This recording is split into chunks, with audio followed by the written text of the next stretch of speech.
ശരിയായ ഭക്ഷണം,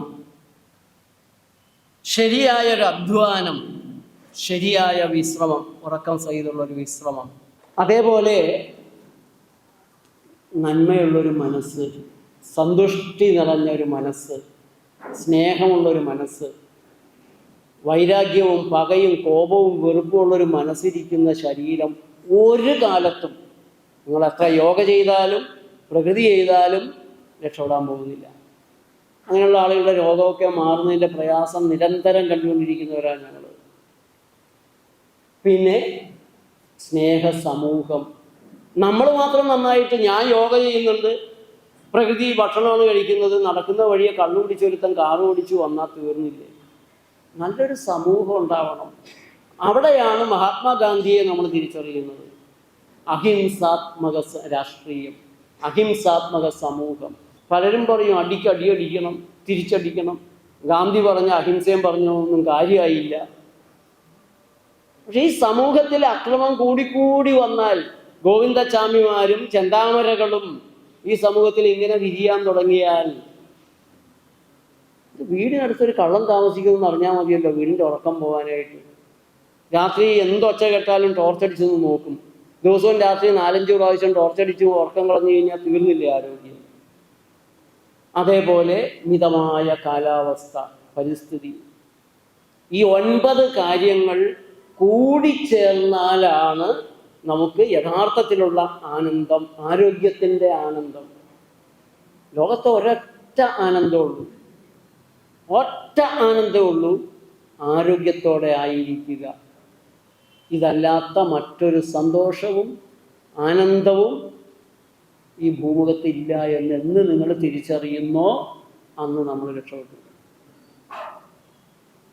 ആരോഗ്യത്തോടെ ആയിരിക്കുക. അല്ല, എനിക്ക് ആനന്ദം സിനിമ കാണുന്നതാണ്. ശരി, ഒരു സിനിമ കണ്ട് 2ാമത്തെ സിനിമയ്ക്ക് കൂടുതൽ സന്തോഷമായി, 3ാമത്തെ സിനിമയും കൂടി ഇട്ടു, കുറേ കൂടെ സന്തോഷമായി, 4ാമത്തെ സിനിമ ടാക്കീസിലേക്ക് ആളിന് പോകുന്നത് കണ്ടിട്ടുണ്ടോ? ആണിഞ്ഞൊരുങ്ങി എന്തൊരു സന്തോഷത്തോടെയാണ് അച്ഛനും അമ്മയും പിള്ളേരൊക്കെ കൂടി ഇടിച്ച് കയറുകയാണ് സിനിമ കഴിഞ്ഞു ഇറങ്ങണ കണ്ടിട്ടുണ്ടോ? അയ്യോ, തലവേദന എടുക്കുന്നു. ആകെ സന്തോഷിക്കാൻ കയറിയതാ. പാട്ട് കേൾക്കുന്നത് സന്തോഷമാണ്. നല്ല സൗണ്ടിൽ അടച്ചിട്ട മുറിയിലിരുന്ന് പാട്ടങ്ങ് കേട്ടു. കുറച്ച് കഴിയുമ്പോൾ ചെവി വേദനിക്കാൻ തുടങ്ങും. പായസം കുടിക്കുക, ഇത്രയും സന്തോഷം വേറെ എന്താള്ളേ? 1 ഗ്ലാസ് കുടിച്ചു, 2 ഗ്ലാസ് കുടിച്ചു, 3 ഗ്ലാസ് കുടിച്ചു, മതി. അല്ല, ഒന്നുകൂടെ കുടിക്കുക. വേണ്ട, ഇല്ല തിരുമേനിയെ, ഒന്നുകൂടി അങ്ങോട്ട് കുടിക്കുക. നിർബന്ധിച്ചാ പിന്നെ കുടിക്കാതിരിക്കണം എങ്ങനെയാ? 4ാമത്തെ ഗ്ലാസും കുടിച്ചു, 5ാമത്തെ ഗ്ലാസും കൊണ്ട് ചെന്നാലോ അടിയാ കിട്ടും. ഇരിക്കാനും വയ്യ, കിടക്കാനും വയ്യ, ശ്വാസം എടുക്കാൻ വയ്യ, വയറങ്ങോട്ട് വല്ലാതെ നിറഞ്ഞിരിക്കണു. ഭക്ഷണം ആനന്ദം തരുമോ? പാട്ട് ആനന്ദം തരുമോ? സിനിമ ആനന്ദം തരുമോ? സുഖമാണ്, സന്തോഷമാണ് എന്ന് നമ്മൾ കരുതുന്നതിൽ നല്ലൊരു പങ്കും, അല്ലെങ്കിൽ കരുതുന്നത് മൊത്തം തന്നെ ദുഃഖം തരുന്നതാണ് എന്നുള്ളതാണ് നമ്മൾ ഇന്ന് അനുഭവിക്കുന്ന ഗതികേട്. അപ്പൊ യഥാർത്ഥത്തിലുള്ള ആനന്ദം എന്താണ്, സന്തോഷം എന്താണ്, അത് തിരിച്ചറിയാൻ ഞാനെപ്പോഴും പറയാറുണ്ട്, നമ്മുടെ സ്കൂളുകളിലെ കുട്ടികളെ കൊണ്ട് കുട്ടികൾക്ക് പഠിക്കാൻ ഭഗവത്ഗീത ഒരു ടെക്സ്റ്റ് ബുക്കായിട്ട് കൊടുക്കണം. ഇനി പോട്ടെ, അതൊന്നും നടക്കില്ല എങ്കിൽ ധ്യായതോ വിഷയാൻ പുംസ സംഘസ്തേഷു ഉപജായതേ സംഘാത് സംജായതേ കാമാത് ക്രോധോഭിജായതേ ക്രോധാദ്ഭവതി സമ്മോഹ സമ്മോഹാ സ്മൃതി വിഭ്രമ സ്മൃതിഭ്രംശാത് ബുദ്ധിനാശോ ബുദ്ധിനാശാത് പ്രണശ്. ഈ 4 വരിയെങ്കിലും നമ്മുടെ കുഞ്ഞുങ്ങളെ നമ്മൾ പഠിച്ചിട്ടുണ്ടെങ്കിൽ ഇതുപോലെ നാശം അനുഭവിച്ച് ജീവിക്കുമോ? ഇതുപോലെ ആർത്തി പിടിച്ച് ജീവിക്കുമോ? ഇതുപോലെ മഹത്തായൊരു മനുഷ്യ ജന്മം കിട്ടിയിട്ട് അത് കണ്ണി കണ്ടതെല്ലാം കൂത്തി നിറച്ച് അമ്പലപ്പറമ്പിൽ കതിനെ ഇടിച്ച് നിറക്കണ പോലെ തീറ്റ നിറച്ച് നശിപ്പിക്കുമോ? എങ്ങനെയാണ് ധ്യായതോ വിഷയാൻ പുംസ ഈ ഒരു ചെറിയ എവിടെന്നോ കേട്ട ഒരു ശകലം വെച്ചുകൊണ്ട് അതുള്ളിൽ കയറി ഇരുന്നിട്ട് അതുമായിട്ടൊരു ബന്ധം വരുത്തി, ആ ബന്ധത്തിൽ നിന്നൊരാഗ്രഹം കാമം വരുത്തി, കാമാക്രോധോപിജായത, ആശയിൽ നിന്ന് അരിശം ഉണ്ടാവുമെന്നാണ്. ഒരു സാധനം ആശിച്ച് നമുക്ക് നേടിക്കഴിഞ്ഞാൽ സന്തോഷമല്ലേ ഉണ്ടാവുക? ഗീതാകാരൻ പറയണത് അല്ല, നിങ്ങൾക്ക് അതിൽ നിന്നും ദുഃഖമാണ്, ക്രോധമാണ്. അതെങ്ങനെ ക്രോധം ഉണ്ടാവണേ? 10 പവൻ്റെ ഒരു മാല വേണമെന്ന് ആഗ്രഹിച്ചു, കിട്ടിയാൽ സന്തോഷമല്ലേ? സന്തോഷമാണ്.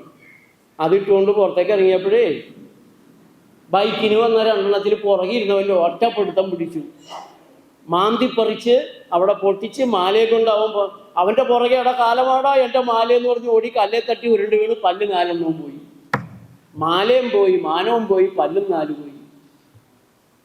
മാല കിട്ടിയ സന്തോഷമായോ?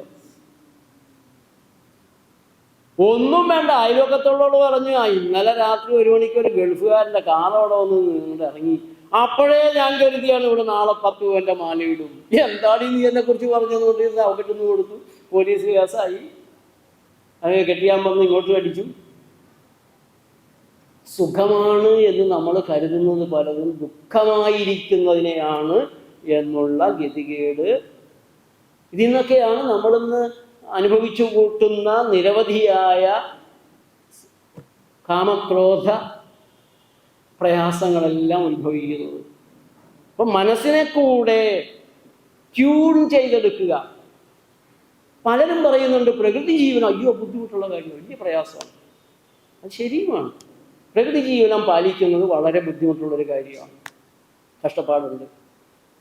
ഞാൻ പ്രകൃതി ജീവനത്തിലേക്ക് വരുന്നതിന് മുമ്പ് 10-22 ചായയും കാപ്പിയൊക്കെ കുടിക്കുമായിരുന്നു. നാട്ടിൽ അറിയപ്പെടുന്ന സാമൂഹ്യ പ്രവർത്തകനായിരുന്നു, കൊച്ചു പ്രായത്തിൽ തന്നെ. പള്ളിയുമായിട്ട് ബന്ധപ്പെട്ട പ്രവർത്തനങ്ങൾ. ഒരു ചായ കുടിക്കാൻ 5 മിനിറ്റ് വേണം. എനിക്ക് ഈ 22 ചായയൊക്കെ കിട്ടിയിരുന്നത് നാട്ടുകാർ തരുന്നതാണ്. ഈ പള്ളിയിലെ പ്രവർത്തനങ്ങളൊക്കെ ഉള്ളതുകൊണ്ട് കാരണന്മാർക്ക് എന്നെക്കുറിച്ചൊരു തെറ്റിദ്ധാരണ ഉണ്ടായിരുന്നു. ഈ കൊച്ചൻ ദൈവവിളിയുള്ള കൊച്ചനാണ്. ദൈവവിളി എന്ന് പറഞ്ഞാൽ ദൈവം മുകളിലോട്ട് വിളിക്കുക എന്നുള്ളതല്ല, പള്ളിയിൽ അച്ഛനാകാനുള്ള വിളിയുള്ള ചെറുക്കന്മാരെയാണ് ദൈവവിളിയുള്ള ചെറുക്കന്മാരെന്ന് പറയുക. അപ്പോൾ പള്ളിയിൽ അച്ഛനാകുക എന്നുള്ളത് കൊണ്ടുള്ളൊരു ആഗ്രഹം, ഒരു താല്പര്യമായിരുന്നു അപ്പൂപ്പനമ്മമാർക്ക് എന്നെക്കുറിച്ച് ഉണ്ടായിരുന്നത്. ഞാൻ അങ്ങനെയൊന്നും നന്നാവത്തില്ല എന്ന് ഞാൻ അന്നേ തീരുമാനിച്ചതാണെന്നുള്ള അപ്പൂപ്പനമ്മമാർക്ക് അറിയത്തില്ലല്ലോ. അപ്പോൾ എൻ്റെ തലവട്ടം എവിടെയെങ്കിലും കണ്ടാൽ വിളിക്കും, മോനെ വാ ചായ കുടിച്ചിട്ട് പോവാം, കട്ടൻ ചായയിൽ തരിക. പ്രകൃതിയിലേക്ക് വന്നതിന് ശേഷം ഞാൻ ചായയും കാപ്പിയും നിർത്തേണ്ടതാണെന്ന് മനസ്സിലാക്കി. ഏറ്റവും പ്രധാനപ്പെട്ട കുഴപ്പം അയേണിൻ്റെ ആഗിരണം, ഇരുമ്പിൻ്റെ ആഗിരണം തടയുന്നതാണ് ചായയും കാപ്പിയും.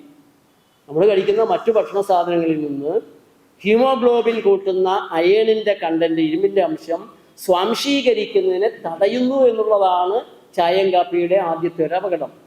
രണ്ടാമത്തെ ഒരു അപകടം, കാലത്തെ എഴുന്നേറ്റ വഴിയാണ് സാധാരണ ആളുകൾ ഈ അഭിഷേകം തുടങ്ങുന്നത്. ഭഗവാന് ചായ കാപ്പി അഭിഷേകം ഇതുവരെ നടത്തി നമ്മൾ കണ്ടിട്ടില്ല. എന്താ നടത്താത്തെ? ഭഗവാനും കാലത്ത് എഴുന്നേറ്റ് കഞ്ഞിയൊക്കെ ചായ കുടിക്കണ്ടേ? രാവിലെ 6 മണി തുടങ്ങി 9 മണി വരെയുള്ള സമയം നിങ്ങൾ അടിവരയിട്ട് ചെവിക്ക് നുള്ളിക്കോളൂ, രക്തത്തിന് കട്ടി കൂടുന്ന സമയമാണ്. സ്വാഭാവികമായിട്ട് കൂടുന്നതാണ്.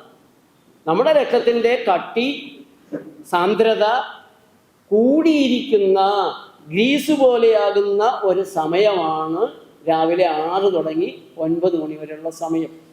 വിശ്വസിക്കാൻ പറ്റുന്നില്ലെങ്കിൽ നിങ്ങൾ ഗൂഗിൾ എടുത്ത് ചെക്ക് ചെയ്തോളൂ. അതിന് കാരണമുണ്ട്.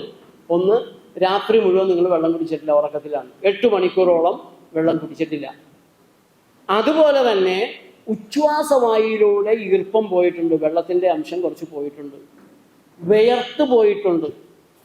ശാരീരിക ബന്ധത്തിൽ ഏർപ്പെട്ടാണ് നിങ്ങൾ കിടക്കുന്നതെങ്കിൽ നന്നായിട്ട് ഉയർത്തിട്ടുണ്ട്, നന്നായിട്ട് ജലനഷ്ടം സംഭവിച്ചിട്ടുണ്ട്. ഉറക്കത്തിൽ 1-2 പ്രാവശ്യം എഴുന്നേറ്റ് മൂത്രവും കൂടി ഒഴിച്ചിട്ടുണ്ടെങ്കിൽ രാവിലെ നിങ്ങൾ ഉണരുന്ന സമയം നിങ്ങളുടെ ബോഡി ഡീഹൈഡ്രേറ്റഡ് ആണ്, നിർജ്ജലീകരണത്തിലാണ്. ആ സമയം നിങ്ങൾ കുറച്ചുകൂടെ രക്തത്തിൻ്റെ കട്ടി കൂട്ടുന്ന കാപ്പി കുടിക്കുകയാണെങ്കിൽ 5-10 കൊല്ലം 20 കൊല്ലം കൊണ്ടൊക്കെ ഒരു ബ്ലോക്കോ അറ്റാക്കോ ഉണ്ടാകാത്തത് എന്തൊരു ഭാഗ്യമാണ്. ശരീരത്തിൻ്റെ അതിജീവന ശക്തിയുള്ളത് കൊണ്ട് മാത്രം നിങ്ങൾ പിടിച്ചു നിൽക്കുന്നതാണ്. അതുകൊണ്ട് ഒരിക്കലും ചെയ്യാൻ പാടില്ലാത്തതാണ്. ഇത് മനസ്സിലാക്കി കഴിഞ്ഞപ്പോൾ ഞാൻ രാവിലെ എഴുന്നേറ്റ പച്ചവെള്ളം കുടിക്കാൻ തുടങ്ങി. ഇപ്പോഴാണെങ്കിൽ വണ്ടിയിൽ കരിക്കുണ്ടാവും, ഈ സ്ഥിരം യാത്രക്കാരനാണ്, അതുകൊണ്ട് വണ്ടിയിൽ കരിക്കും കത്തിയുണ്ട്, കരിക്ക് പൊട്ടിച്ച് കുടിക്കും. അത് വെളുപ്പിന് എഴുന്നേറ്റ് 3 മണിക്ക് ഇരുന്ന് എഴുതാൻ നോക്കിയാൽ അപ്പോൾ ഒരു കരിക്ക് കുടിക്കും. 5 മണിക്ക് എണീറ്റാലും കുടിക്കും. ഇന്ന് എണീറ്റത് 6 മണിക്കാണ്, 6 മണിക്ക് കരിക്ക് കുടിച്ചിട്ട് ഒരു കരിക്ക് കുടിക്കും. അതിൻ്റെ കാമ്പപ്പം നേരം കഴിക്കില്ല. അത് കഴിഞ്ഞാണ് ഈ കുളിയെല്ലാം കഴിഞ്ഞ് യോഗയിലേക്ക് പോകുന്നത്. അപ്പോൾ ഈ രാവിലെ 6 മണി തുടങ്ങി 9 മണി വരെയുള്ള സമയം ഭാരതീയർക്ക് ഭക്ഷണം ഉണ്ടായിരുന്നില്ല. ഇപ്പോഴും പാലക്കാട്ടെ കൽപ്പാത്തിയിലെ അഗ്രഹാരങ്ങളിൽ രാവിലത്തെ ഭക്ഷണം 10 മണിക്കും 11 മണിക്കും ഇടയ്ക്ക് ചോറും കറികളുമാണ്. പുഴുക്കലരി അല്ല. ഇപ്പോൾ കുറച്ച് മാറ്റമൊക്കെ വന്നിട്ടുണ്ടാവും. എന്നാലും ആ നേരത്താണ് പഴമക്കാരുടെ ഇപ്പോഴുമുള്ള ഭക്ഷണം. സാമ്പാർ എന്ന് പറഞ്ഞാൽ നമ്മളെ പോലെ വായിൽ വെച്ച് കഴിഞ്ഞാൽ ശരീരത്തിലെ മുഴുവൻ കോശങ്ങളും ഭൂകമ്പം പോലെ പ്രകമ്പനം കൊള്ളുന്ന സാമ്പാറൊന്നും അല്ല അവർക്കുള്ളത്.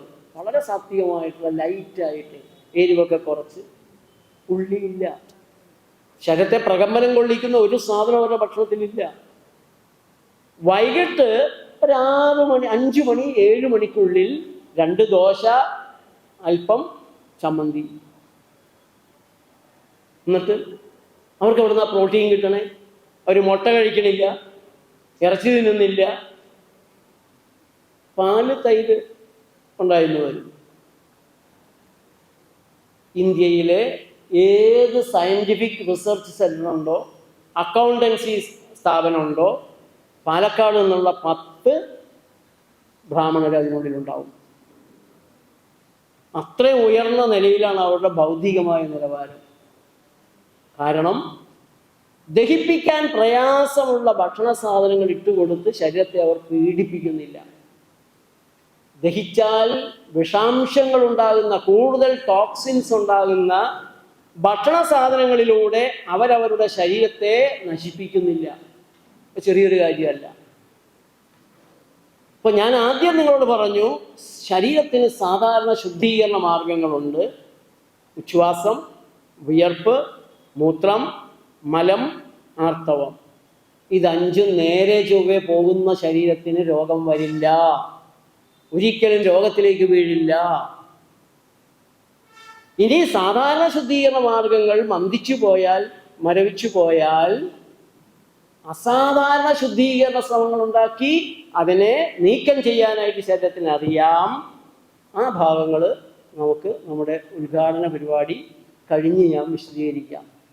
ആ അസാധാരണ ശുദ്ധീകരണ നടപടികൾ കൂടെ ബഹുമാനത്തോടെ, ആദരവോടെ നമ്മൾ അനുവദിക്കുകയാണെങ്കിൽ നിങ്ങൾ ഒരിക്കലും രോഗത്തിലേക്ക് വീഴില്ല. ഈ അസാധാരണ ശുദ്ധീകരണ നടപടികളെ തടയുന്നത് കൊണ്ടാണ് നമുക്ക് രോഗം എന്ന് പറയുന്നൊരവസ്ഥ വാസ്തവത്തിൽ ഉണ്ടാകുന്നത്.